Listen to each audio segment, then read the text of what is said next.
Listen, I'm going to tell you something that most people don't want to hear, but I'm going to say it anyway because somebody has to. You're broke, not because you don't make enough money, not because the economy is rigged against you, not because you didn't get lucky. You're broke because you keep buying stupid things that are keeping you poor. And before you click away because the truth hurts, let me tell you something. I built my fortune by understanding one fundamental principle that separates the wealthy from everyone else. Rich people buy assets. Poor people buy liabilities and think they're assets. It's that simple, and it's that brutal. Now, I know what you're thinking. Here comes another rich guy telling me I can't have a cup of coffee. Wrong. This isn't about coffee.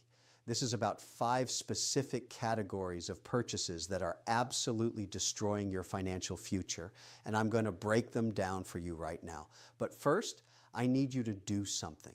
If you're serious about building wealth, if you're tired of living paycheck to paycheck, if you want to actually retire one day instead of working until you drop dead, then hit that subscribe button right now. Join this community. We're building something here, a group of people who understand that money is a tool, not a toy. Let me start with the first thing you need to stop buying immediately. Brand new cars. Oh, this one makes people angry, but I don't care. Buying a new car is one of the dumbest financial decisions you can make, and I'm going to prove it to you with simple math. The second you drive that car off the lot, it loses 20 to 30% of its value. Gone. Evaporated. You just lit thousands of dollars on fire for the privilege of having that new car smell. Within the first year, you're down 30%. By year 3, you've lost 50% of what you paid. You're not buying transportation, you're buying depreciation wrapped in sheet metal. But here's what really kills me. People finance these cars. They take out loans at 5, 6, 7% interest to buy something that's losing value faster than ice cream melts in July. You're paying interest on an asset that's depreciating. That's financial suicide. And don't even get me started on the people who lease. Leasing is the absolute worst. You're renting a depreciating asset, which means at the end of the lease, you have nothing. Zero equity. You gave the dealership thousands of dollars for the privilege of borrowing their car. Congratulations, you just made the dealership owner rich while you stayed broke. Now I can already hear the excuses. But Kevin, I need a reliable car. I have kids. I need to get to work. Of course you do. Buy a 3-year-old certified pre-owned car. Let somebody else take the depreciation hit. You get a reliable vehicle, often still under warranty for half the price. That's called being smart with your money. That's what rich people do. We don't care about impressing the neighbors. We care about building wealth. You know what I did when I was building my first company? I drove a beat-up old car that barely ran. Did it hurt my ego? Maybe a little. Did it hurt my bank account? Not at all. And that's the difference. Poor people spend money to look rich. Rich people spend money to get richer. Which one do you want to be? Because you can't be both. The car you drive says nothing about your wealth. The balance in your investment account, that tells the real story. And every dollar you waste on a new car is a dollar that's not growing in the stock market, not earning dividends, not compounding into your future. This is where people make their first critical mistake, and it sets the tone for every other bad financial decision they make. They prioritize looking successful over being successful. And that brings me to the second thing that's keeping you poor, something that's even more insidious because society tells you it's a smart investment. The second thing you need to stop buying is too much house. Now, this is going to upset a lot of people because we've been fed this lie for generations that your home is your biggest asset. Wrong. Your home is your biggest liability. Let me explain something to you. An asset puts money in your pocket. A liability takes money out of your pocket. Your house, the one you live in, takes money out of your pocket every single month. Mortgage payment, property taxes, insurance, maintenance, utilities, landscaping, repairs. It's a money pit, and the bigger the house, the bigger the pit. But Kevin, real estate always goes up in value, does it? Ask the people who bought in 2007 and watched their home values collapse. Ask the people who are underwater on their mortgages right now. Real estate goes up sometimes in some markets if you're lucky, but even when it does go up, you can't access that equity without selling the place you live in or taking out a loan against it, which is just more debt. And let me tell you something about debt. Debt is a tool that makes rich people richer and poor people poorer. When you borrow money to buy stocks or build a business, that's good debt because you're leveraging to acquire assets. When you borrow money to buy a bigger house than you need, that's bad debt because you're leveraging to acquire a liability. Here's what kills me. People stretch themselves to buy the biggest house they can possibly afford. The bank approves them for $500,000, so they buy a $500,000 house. That's insane. The bank doesn't care about your financial future. The bank wants you in as much debt as possible because that's how they make money. They're not your financial advisor. They're your creditor. And creditors want you owing them for the next 30 years. That's 30 years of interest payments flowing into their pockets. Do you know how much you actually pay for a $500,000 house with a 30-year mortgage?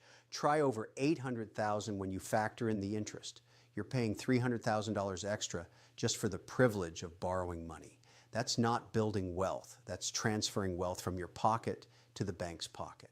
Now here's what you should do instead. Buy half the house the bank says you can afford. If they approve you for $500,000, buy a $250,000 house.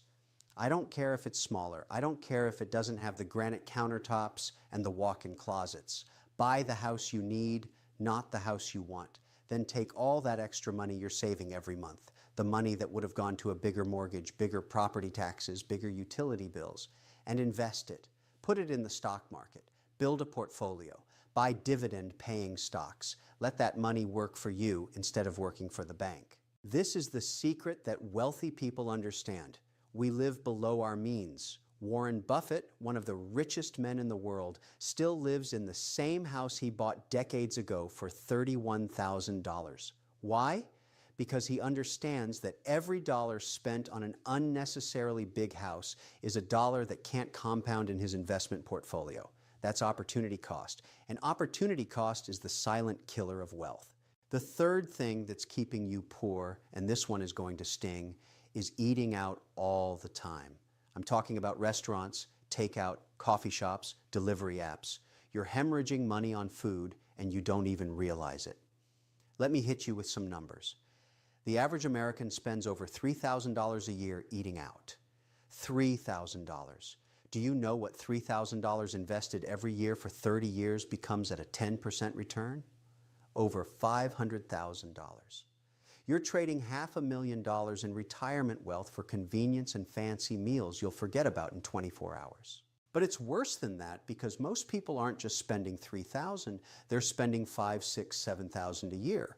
Morning coffee, lunch at work, dinner because you're too tired to cook, weekend brunches, date nights. It adds up faster than you think. And here's the part that really bothers me. People tell me they don't have money to invest, and then I watch them spend $15 on a salad for lunch. You have the money. You're just spending it on things that disappear instead of things that grow.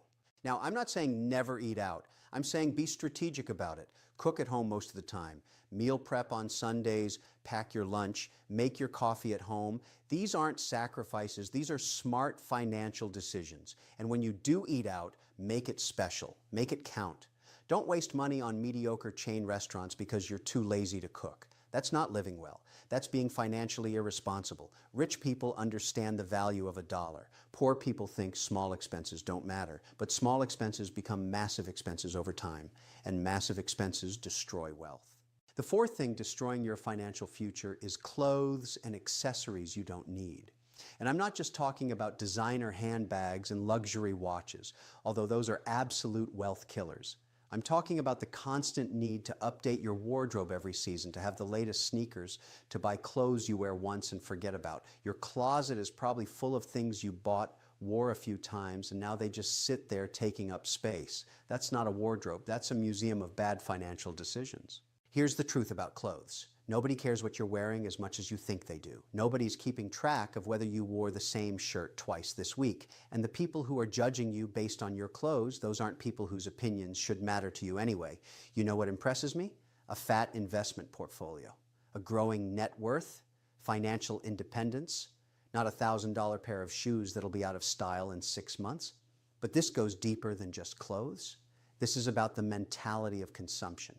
We live in a society that tells you buying things will make you happy. New phone every year, new outfit for every occasion. Upgrade, update, replace. It's a trap designed to keep you spending and keep you poor. the fashion industry, the tech industry. They've built their entire business model on making you feel like what you have isn't good enough, and you fall for it every single time. Let me tell you what rich people do. We buy quality items that last. We wear them until they actually wear out. We don't care about trends. We don't care about impressing strangers. A good suit, a good pair of shoes, a reliable watch.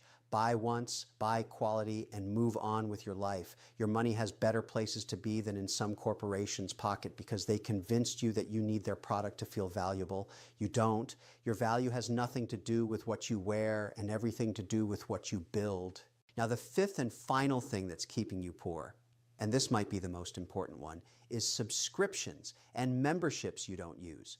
Gym memberships you never use, streaming services you forget about, apps with monthly fees, premium subscriptions for things you could get for free, magazine subscriptions, software you don't need. It's like a slow leak in your bank account dripping away $10 here, $15 there, and you don't even notice until you actually sit down and add it all up. I want you to do something right now. Pull out your bank statement. Look at all the recurring charges. How many of them are you actually using? How many are you getting real value from? I guarantee you're paying for at least 3 to 5 things you completely forgot about. Cancel them today, not tomorrow, today. This is free money you're giving away to companies that are betting you're too lazy to cancel. Don't let them win. But here's the bigger issue. These subscriptions represent a mindset. They represent the idea that you need constant entertainment, constant access, constant stimulation. You don't. You need to build wealth. You need to invest in your future. Every dollar going to a subscription service you barely use is a dollar that's not working for you in the market. It's a dollar that's not compounding. It's a dollar that's not building your retirement. And when you're 70 years old and you can't afford to retire, you're going to wish you had canceled that streaming service you watch twice a month. So let me bring this all together for you.